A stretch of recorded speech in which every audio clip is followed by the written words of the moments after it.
Hey everybody, Nick Espinoza, your chief security fanatic here, and today we're actually talking about Facebook. And yes, I know my lighting is kind of weird and all of that, and obviously I'm traveling, speaking at a conference here.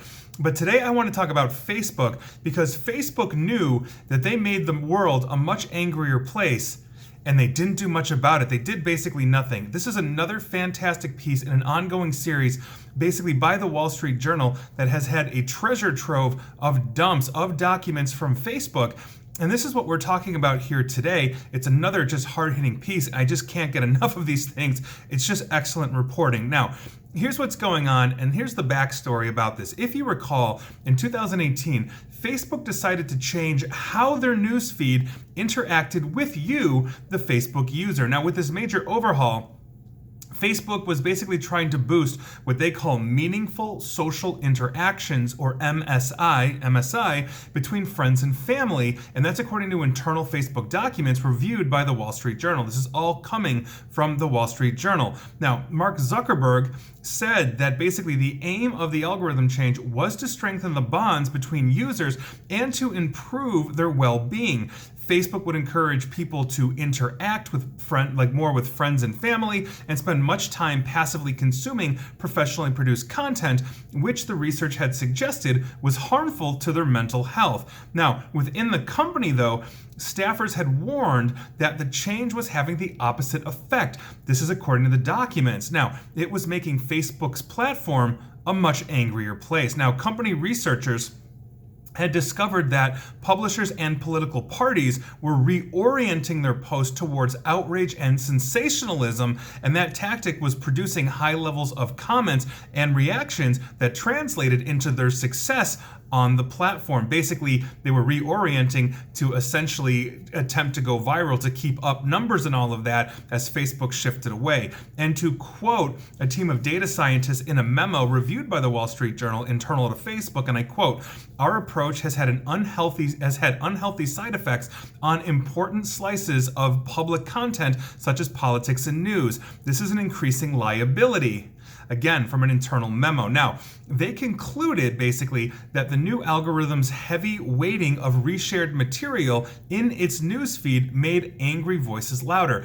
Basically, the publishers were reorienting to more sensationalism, more anger, all these kinds of things. They were being shared more, and because we were interacting with our friends more than official news sources, it spread prolifically. Quote, "Misinformation, toxicity, and violent content are inordinately prevalent among shares," again, according to internal memos. Now, some political parties in Europe, for example, told Facebook that the algorithm had actually made them shift their policy positions so they resonated more on the platform to spread, according to these documents. Quote, "Many parties, including those that have shifted to the negative, worry about the long-term effects on democracy." That's according to an internal Facebook report, which didn't name specific parties. But I think personally, this was the motivating factor here. Facebook employees also discussed the company's other less publicized motive for making the change. Users had begun to interact less with the platform, and that is obviously worrisome according to internal documents because that means less revenue for Facebook and Mark Zuckerberg. Now, in an interview, Lars Backstrom, a Facebook vice president of engineering, said that any algorithm risks promoting content that is objectionable or harmful to users, and basically that is a risk. So any algorithm is a risk for doing that. Quote, "Like any optimization, there's going to be some ways that it gets exploited or taken advantage of. That's why we have an integrity team that is trying to track those down and figure out how to mitigate them as efficiently as possible." Now, data scientists on that integrity team, whose job it is to improve the quality and trustworthiness of the content on the platform, worked on a number of potential changes to curb the tendency, basically, of the overhauled algorithm to essentially reward outrage and straight up lies. But, and this is a huge but, Zuckerberg resisted some of these fixes, according to documents, because he worried that they might basically hurt the company's other objective, which is making users engage more with Facebook.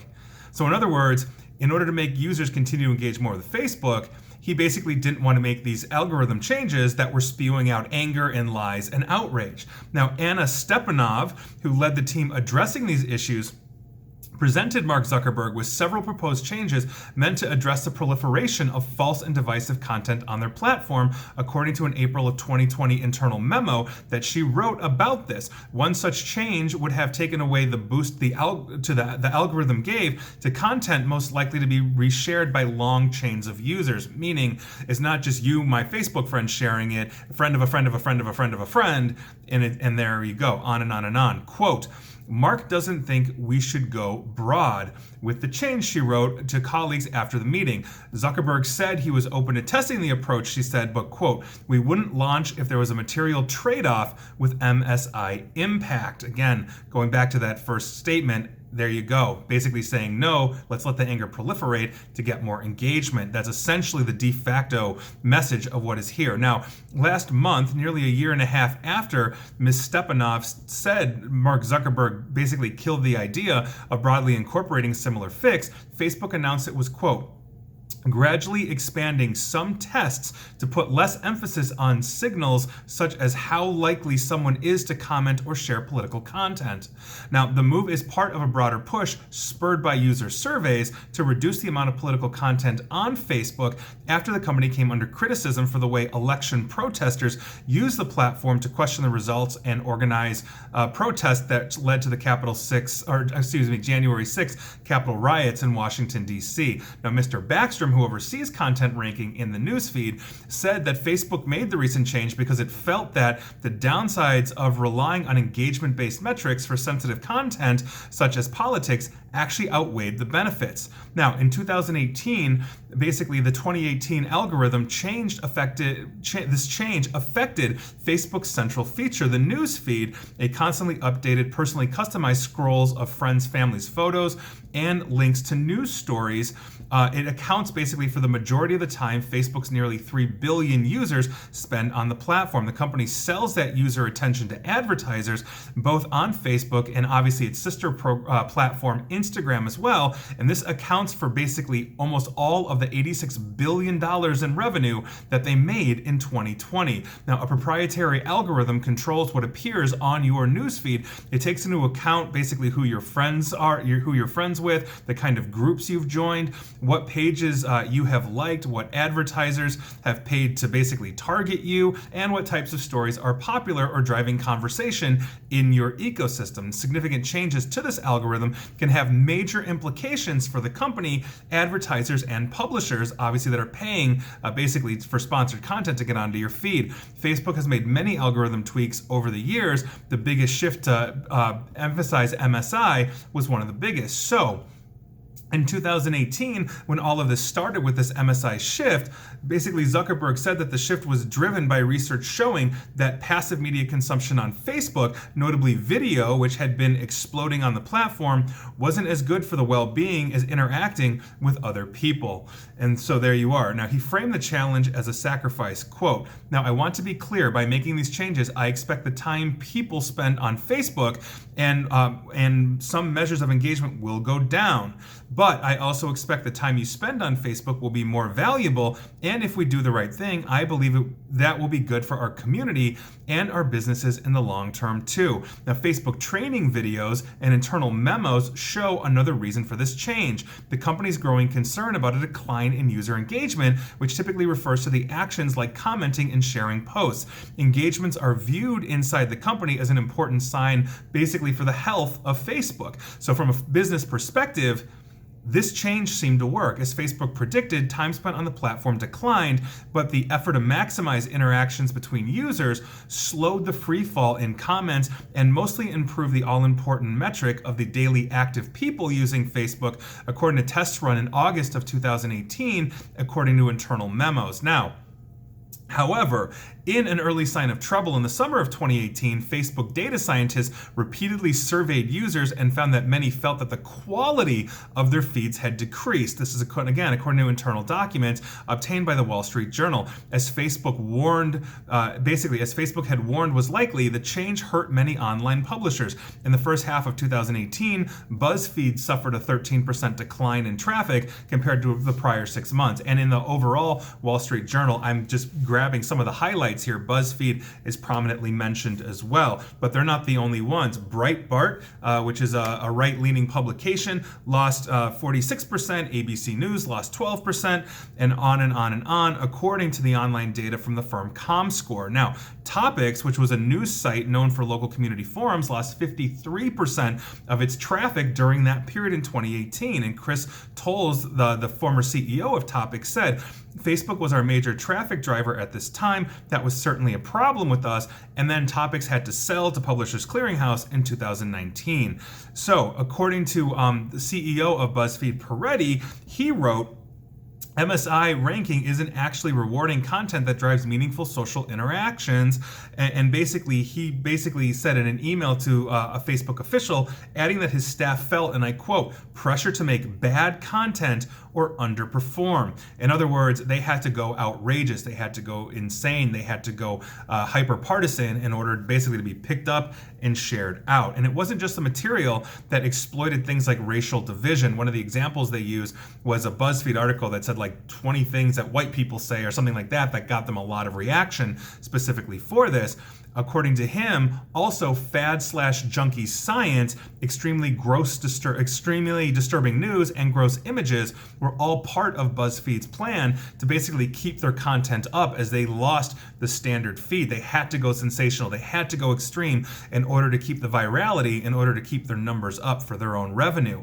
And it goes beyond that, because when we were looking at entire countries, we have examples from here all around the world as well. Now, in Poland, the changes made basically political debate on the platform much nastier. Polish political parties told Facebook, according to internal documents. The documents didn't specify which parties, but political parties in Poland basically had to go extreme. Quote, one party's social media management team estimates that they have shifted the proportion of their posts from 50-50 positive-negative to 80% negative explicitly as a function of the change to the algorithm, and that is according to two Facebook researchers writing in April 2019, in a internal report. The Facebook researchers wrote also in the report that in Spain, political parties ran sophisticated operations to make Facebook posts travel as far and as fast as possible. Quote, they have learned that harsh attacks on their opponents net the highest engagement.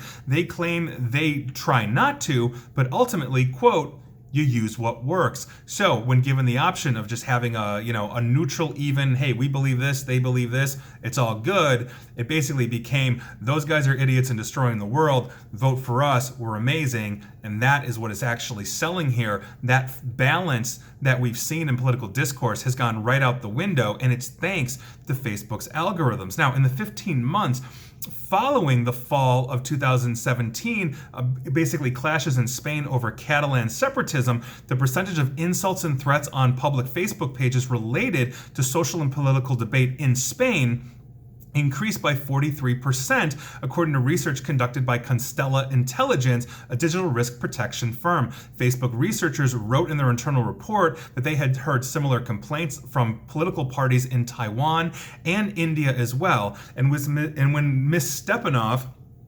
presented Mr. Zuckerberg with the integrity team's proposal to expand that change beyond civic and health content, basically to clean it up, to basically quash a lot of this. And a few countries, such as Ethiopia and Myanmar, where these changes were already being made due to the urgency of what could essentially be called a genocide, in Myanmar at least, Mark Zuckerberg said he didn't want to pursue it if it reduced user engagement, according to internal documents obtained by the Wall Street Journal. When presented with the damage he was doing to entire societies, if it killed his bottom line, if it killed his revenue, he said no. So I understand that this is not an easy subject. I don't think the world has ever had to deal with 3 billion plus people connecting to a single platform to share their thoughts, good, bad, or ugly, but the goal of Facebook leadership it needs to be to run basically a balance between profitability versus attempting to mitigate any harm society-wide.